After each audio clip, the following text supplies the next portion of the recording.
Sjećate se kako smo jučer čitali ono Isusovu prispodobu o nepoštenom upravitelju.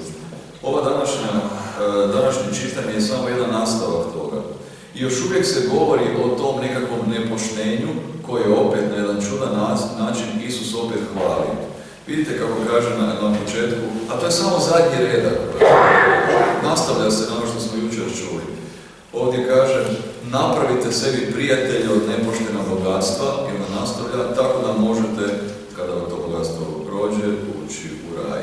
Što bi značilo nekako u prevedenom značenju, napravite sebi prijatelje od nepoštenog bogatstva, dakle, zgrčite bogatstvo koje ćete nepošteno zaraditi, dobiti, volite to bogatstvo i onda ćete ići u raj. Ili drugim riječima, potpuno pojednostavljeno, živite nepoštenim životom, kradite i ako volite krasti, onda ćete doći u raj. Nekako se to čini kao da je Isus, baš je to ono što Isus sugerira. Ali opet moramo dublje pogledati ovo evanđelje i ove Isusove riječi, ali čak i onda ako dublje pogledamo to, svejedno će biti stvari koje nam neće biti jasne. Nekako je cijela to je 16.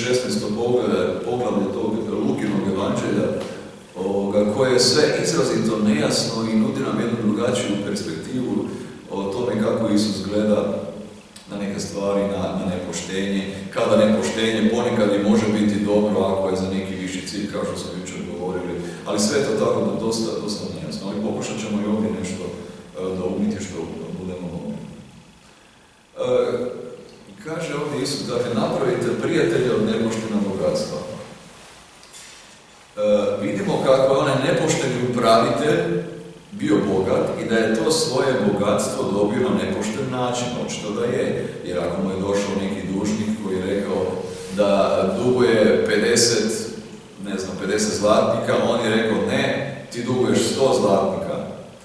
I ovaj mora dati 100 zlatnika, a ovaj upravitelj je, naravno, nepoštenim načinom zaradio to nepošteno bogatstvo i tih 50 zlatnika više koje je rekao da mora dati. Sebi stavio u džep. I vidimo da je taj upravitelj zaradio to nepošteno bogatstvo. I Isus ovdje kaže, napravite prijatelje od tog nepoštenog bogatstva. Međutim, ne kaže Isus da mi trebamo težiti za nepoštenim bogatstvom, da mi trebamo varati, da mi trebamo htjeti doći do bogatstva koje ćemo zaraditi i dobiti nepoštenim načinom. Isus to ne kaže. Dakle, Isus ne kaže budite nepošteni, nego kaže ako ste već nešto zaradili na nepošten način, a svi smo mi nekad nešto zaradili na nepošten način, to se ne tiče samo novaca, možda smo nešto i ukrali, zašto ne, ali ono što smo možda mi napravili na nepošten način, možda čuli smo nešto o nekoj osobi što možda nismo trebali čuti, možda smo saznali neku tajnu od nekoga a tu tajnu možda nismo trebali saznati. I tako, postoje neke stvari koje imamo u našem životu, a koje smo zaradili, dobili na nepošten način, bez obzira ili su materijalne stvari ili nematerijalne, svi mi to imamo.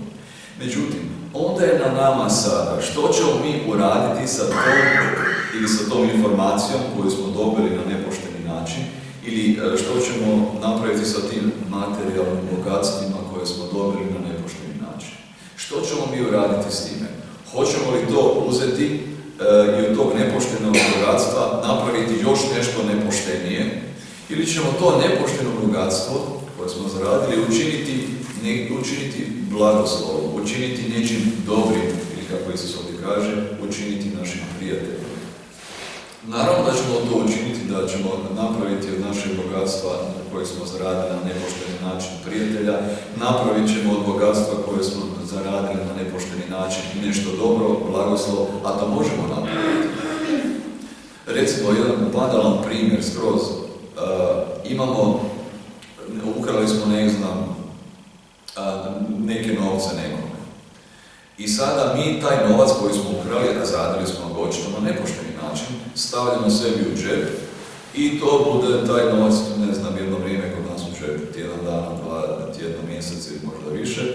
I sada mi vidimo kako bi mi mogli, s obzirom da smo ukrali taj novac, mogli bi taj novac još povećati, uložiti u nešto drugo, ali to nešto drugo je opet nešto krivo, recimo, ako ga uložimo u neke sumnjive oklade ili sumnjive možda neke sportske aktivnosti u kladionici, onda ćemo mi još dobiti daljnje nepošteno bogatstvo ovoga sebi u džep, zato jer smo uložili to. Ali ako učinimo to što nam je nepošteno u džepu, ako to uložimo u nešto pošteno, ako recimo tih, ne znam, nekih novaca koje smo mi dobili, 5.000 dinara, 10.000 ili koliko već, ako mi to uzmemo i poklonimo nekome, ako damo nekoj osobi ili možda ako vratimo nekome od koga smo to uzeli, onda ćemo mi to bogatstvo učiniti blagoslovom. I na način kako ovdje Isus kaže, učinit ćemo to bogatstvo našim prijateljima. Možda evo tih nekoliko riječi tako da možemo staviti u okvir onoga što Isus misli kada kaže učinite nepošteno bogatstvo vašim prijateljima.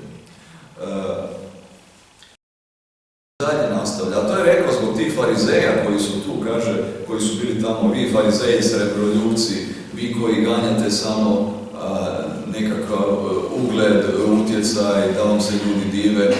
Ono što su farizeji stjecali, a to je Isus sugerirao ovdje, stjecali su na nepošten način i to što su stjecali na nepošten način još su umnožavali nepoštenije. Zato Isus kaže, to što ste vi stekli na nepošten način, nemojte umnožavati na nepoštenije, jer ćete tako donijeti još više prokletstva vama i svima oko vas, nego to što ste nepošteno stekli, napravite od toga blagoslov, kao što je napravio onaj nepošteni upravitelj, kao što smo jučer govorili. Ali Isus ovdje također, evo to je rekao za farizeje, to govori nama danas, ali ono što je još možda važnije i što nam je bliže za razmišljanje i što nam je lakše možda shvatiti ono što Isus kasnije govori. Tko je vjeran u najmanjem i u najvećem je vjeran.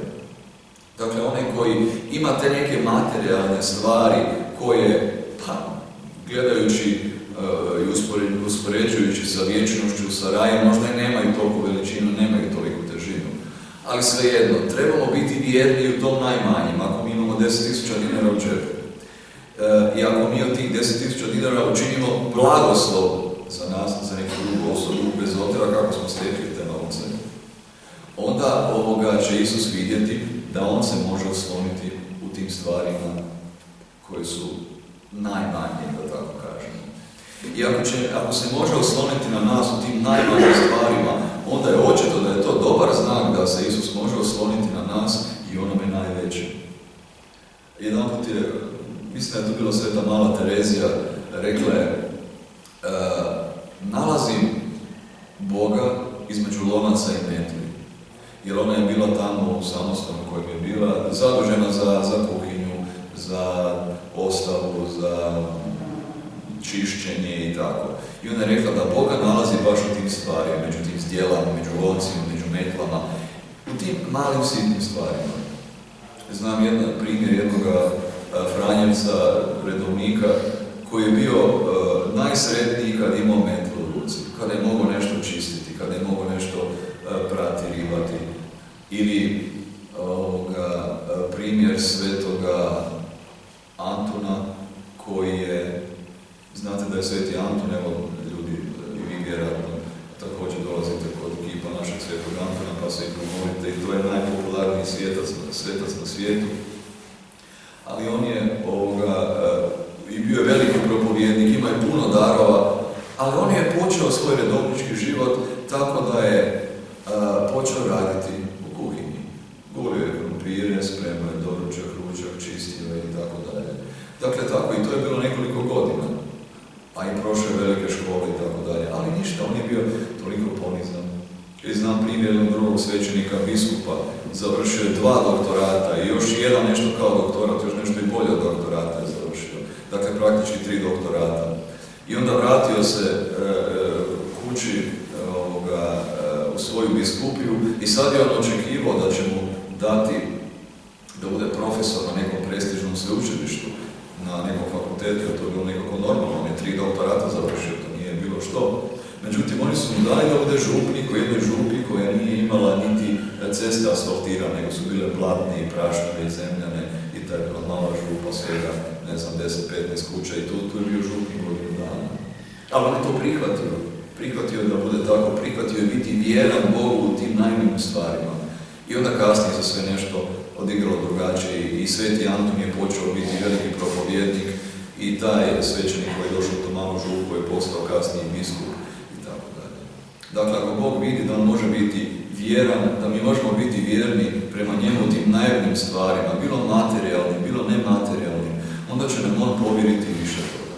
Zato pokažemo da smo mi oni koji ćemo služiti samo njemu, koji nećemo služiti malo materijalnom bogatstvu, malo Bogu, malo ovim zemaljskim stvarima, malo Bogu, nego koji će samo imati Boga ispred očiju, samo oni koji će imati vječnost ispred sebe. Pokažemo da se može osloniti na nas, da Bog može vjerovati nama, da ćemo učiniti od nepoštenog bogatstva svoje prijatelje, da ćemo učiniti od tog nepoštenog bogatstva blagoslov i da će onda moći na nas i računati, primiti nas u vječne šatore. Amen.